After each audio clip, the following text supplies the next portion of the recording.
ଆଜି ଆମେ ପଞ୍ଚମ ଶ୍ରେଣୀ ସାହିତ୍ୟ କୁସୁମ ବହିର ତ୍ରୟୋଦଶ ଅଧ୍ୟାୟ ଉତ୍କଳପୁତ୍ର ପ୍ୟାରୀମୋହନ ଗଦ୍ୟର କ୍ୱେଶ୍ଚନ୍ ଗୁଡ଼ିକ ଆଲୋଚନା କରିବା। 1 ନମ୍ବରଟି କହିଛି ଆସ ଉତ୍ତର କହିବା। କ ନମ୍ବରଟି କହିଛି ଦରଖାସ୍ତ ଜୁତିଆନ କି ପ୍ରକାରର ଲେଖା ଥିଲା? ଆନ୍ସାର, ଦରଖାସ୍ତ ଜୁତିଆନ ଗୋଟିଏ ବ୍ୟଙ୍ଗାତ୍ମକ ଲେଖା ଥିଲା। ତାପରେ ଖ ନମ୍ବରଟି କହିଛି ଦରଖାସ୍ତ ଜୁତିଆନ ଲେଖାରେ କେଉଁ ସହର ବିଷୟରେ କୁହାଯାଇଛି? ଆନ୍ସାର, ଦରଖାସ୍ତ ଜୁତିଆନ ଲେଖାରେ କଟକ ସହର ବିଷୟରେ କୁହାଯାଇଛି। ତାପରେ ଗ ନମ୍ବରଟି କହିଛି ପ୍ୟାରୀମୋହନଙ୍କ ବିଷୟରେ ସରକାର କଲେଜର ଅଧ୍ୟକ୍ଷଙ୍କୁ କେଉଁ ନିର୍ଦ୍ଦେଶ ଦେଇଥିଲେ? ଆନ୍ସାର, ପ୍ୟାରୀମୋହନଙ୍କୁ ବହିଷ୍କାର କରିବା ପାଇଁ ସରକାର କଲେଜର ଅଧ୍ୟକ୍ଷଙ୍କୁ ନିର୍ଦ୍ଦେଶ ଦେଇଥିଲେ। ତାପରେ ଘ ନମ୍ବରଟି କହିଛି ଅଧ୍ୟକ୍ଷ ପ୍ୟାରୀମୋହନଙ୍କୁ କ'ଣ କରିବା ପାଇଁ କହିଥିଲେ? ଆନ୍ସାର, ଅଧ୍ୟକ୍ଷ ପ୍ୟାରୀମୋହନଙ୍କୁ କ୍ଷମା ମାଗିବା ପାଇଁ କହିଥିଲେ। ତାପରେ ଓ ନମ୍ବରଟି କହିଛି ପ୍ୟାରୀମୋହନ କ୍ଷମା ପ୍ରାର୍ଥନା ପାଇଁ କାହିଁକି ରାଜି ହେଲେ ନାହିଁ? ଆନ୍ସାର, ପ୍ୟାରୀମୋହନ ଥିଲେ ନିର୍ଭୀକ ଓ ସ୍ୱାଧୀନଚେତା। ସେ ସତ୍ୟ ଘଟଣା ପ୍ରକାଶ କରିଥିବାରୁ କ୍ଷମା ପ୍ରାର୍ଥନା କରିବା ପାଇଁ ରାଜି ହେଲେ ନାହିଁ। ତାପରେ 2 ନମ୍ବରଟି କହିଛି ଉତ୍ତର ଲେଖିବା। କ ନମ୍ବରଟି କହିଛି ଏକ ସ୍ୱାଧୀନ ଶିକ୍ଷାନୁଷ୍ଠାନ ଗଢ଼ିବା ପାଇଁ ପ୍ୟାରୀମୋହନ କାହିଁକି ସଂକଳ୍ପ କରିଥିଲେ? ଆନ୍ସାର, ସରକାରୀ ଶିକ୍ଷାନୁଷ୍ଠାନର ମନମୁଖୀ ନୀତି ଯୋଗୁଁ ପ୍ୟାରୀମୋହନ କଲେଜରୁ ବହିଷ୍କୃତ ହୋଇଥିଲେ। ଏହି ଘଟଣାରୁ ତାଙ୍କ ମନରେ ଘୋର ବିତୃଷ୍ଣା ଜାତ ହେଲା। ତେଣୁ ସରକାରୀ ନିୟନ୍ତ୍ରଣ ମୁକ୍ତ ଏକ ସ୍ୱାଧୀନ ଶିକ୍ଷାନୁଷ୍ଠାନ ଗଢ଼ିବା ପାଇଁ ସେ ସଂକଳ୍ପ କରିଥିଲେ। ତାପରେ ଖ ନମ୍ବରଟି କହିଛି ପ୍ୟାରୀମୋହନ ଚାକିରି କରିବାର କାରଣ କ'ଣ ଥିଲା?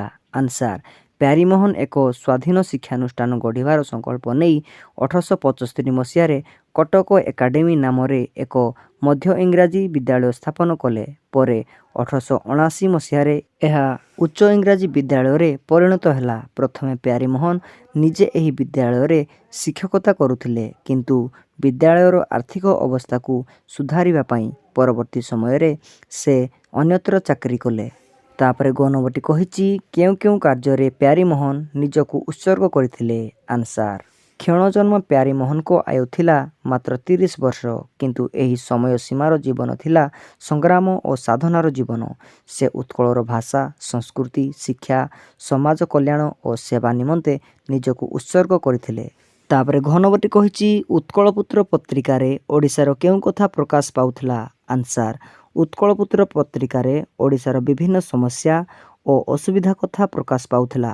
ତାପରେ ଓ ନମ୍ବରଟି କହିଛି ପ୍ୟାରୀମୋହନ ନିର୍ଲୋଭ ଥିଲେ ବୋଲି କେଉଁ କଥାରୁ ଜଣାପଡ଼ୁଛି?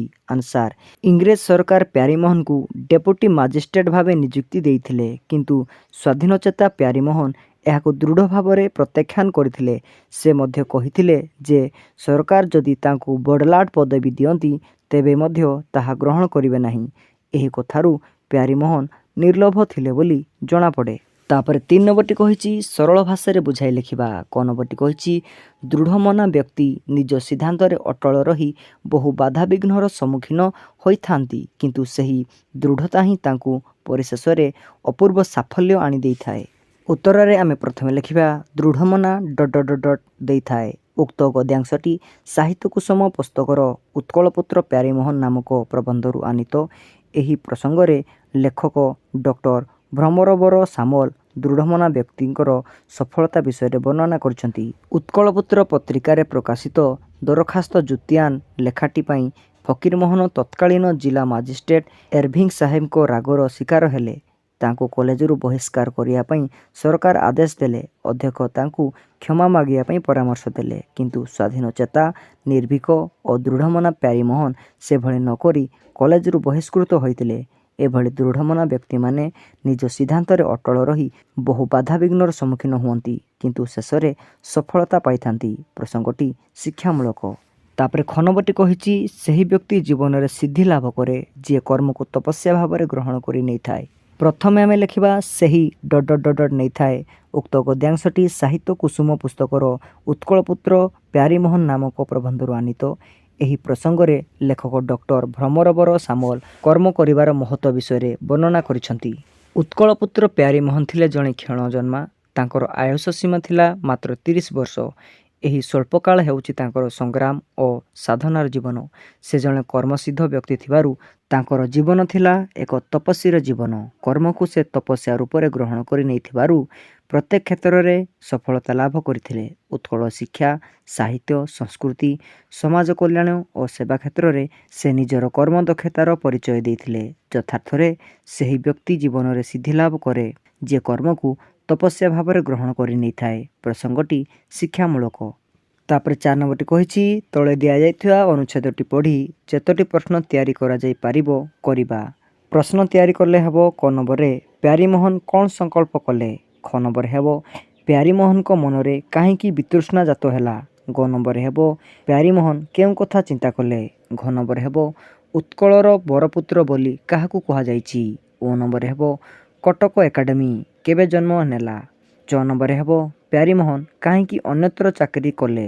6 ନମ୍ବର ହେବ 1879ରେ କେଉଁ ଘଟଣା ଘଟିଲା? ତାପରେ 5 ନମ୍ବରଟି ଦେଇଛି ପ୍ରତିଶହ କ୍ରିୟାଯୋଗ ହୋଇ ପ୍ରତିକ୍ରିୟା ହୋଇଛି। ସେହିପରି ତଳେ ଦିଆଯାଇଥିବା ଶବ୍ଦମାନଙ୍କ ଆରମ୍ଭରେ ପ୍ରତିଯୋଗ କରି ଯେଉଁ ନୂଆ ଶବ୍ଦଟି ହେଉଛି ତାକୁ ନେଇ ବାକ୍ୟ ଗଠନ କରିବା। ହତ ସହିତ ପ୍ରତିଯୋଗ ହୋଇ ହୋଇଛି ପ୍ରତିହତ। ବାକ୍ୟ ଗଠନ କଲେ ହେବ ପ୍ୟାରୀମୋହନଙ୍କ ସଂକଳ୍ପ ପ୍ରତିହତ ହେଲା ନାହିଁ।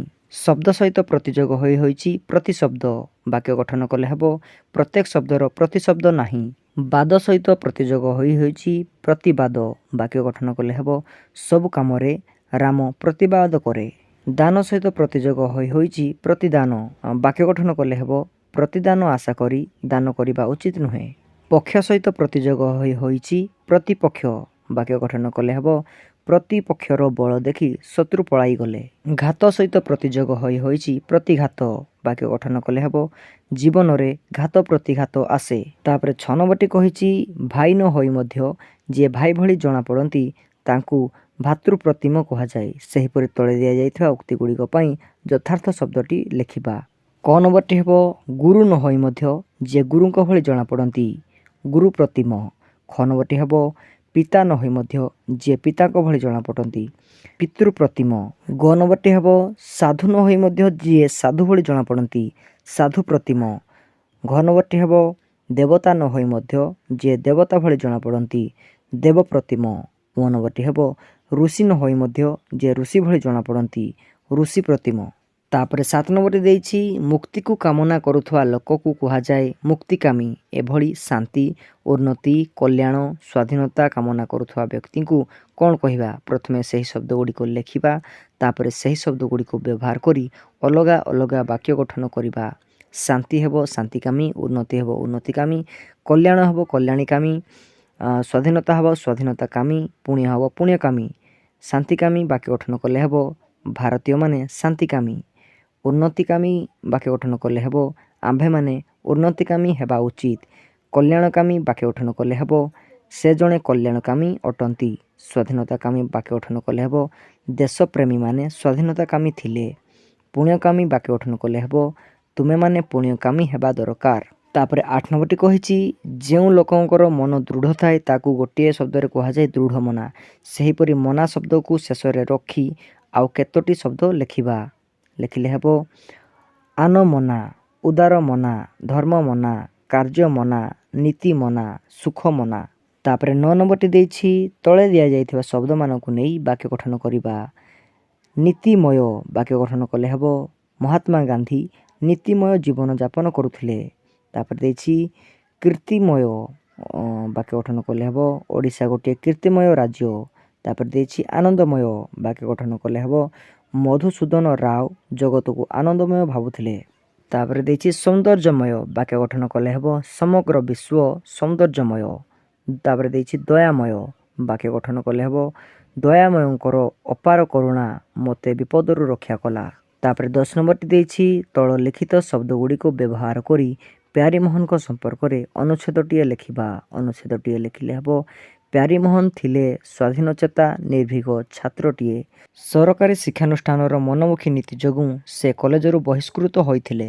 ନିଜ ପ୍ରକାଶିତ ଉତ୍କଳପୁତ୍ର ପତ୍ରିକାରେ ସେ ବ୍ରିଟିଶ ଶାସନର ଅନ୍ୟାୟ ଅତ୍ୟାଚାର ସମ୍ପର୍କରେ ଲେଖାମାନ ପ୍ରକାଶ କରୁଥିଲେ। ତାଙ୍କର ଜୀବନ ଥିଲା ଏକ ତ୍ୟାଗପୁତ୍ର ଜୀବନ।